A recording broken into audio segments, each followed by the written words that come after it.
Hi there, I'm Patrick Donegan with Harden Stance. Welcome to Just a Minute.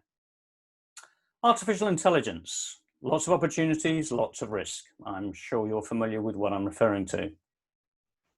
In the field of AI ethics, I would say we're making some decent progress. One pretty good example of that is IBM, Microsoft, and Amazon all agreeing under some public pressure not to sell their facial recognition software to law enforcement agencies for fear of exacerbating social divisions based on race.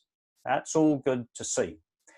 We can't have AI algorithms generating either antisocial or outright toxic outcomes, either because of flawed design of the algorithms themselves or due to training on flawed data. We haven't won the battle of AI ethics, not by a very, very, very long chalk. But at least I think we can point to some clear evidence of good results and a methodology of collaboration amongst stakeholders to achieve those outcomes. Terrific. But what if we have an ethically robust, ethically sound AI algorithm and it gets hacked, leading it to behave in a thoroughly unsociable manner? That's not so much the field of AI ethics, that's more the field of AI security. How are we doing at that level, in that regard? Candidly, nowhere near as well.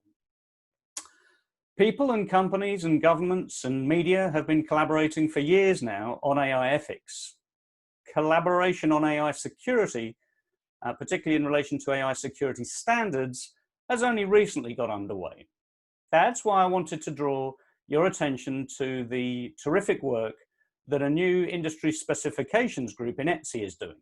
It's called the Securing AI, SAI specification group. And ETSI, the European Telecommunications Standards Institute, set it up just over a year ago. It now has 46 companies participating. If you Google ETSI SAI ISG, a ton of information will come up. It's focused on some of the key areas of AI security standardization, like AI threat ontology, AI supply chain security, and AI threat mitigation.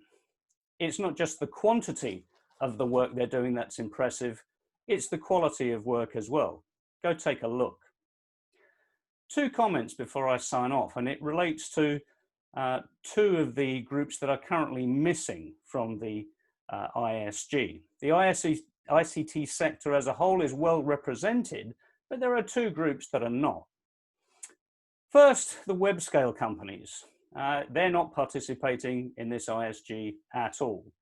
You might think that given their leadership at the cutting edge of AI implementation, they might be very, very good people to participate in this ISG. And yes, in theory, they would. However, they do tend to be extremely cautious, if not aggressive, about having their AI development activity exposed to public scrutiny in any way, form, or shape.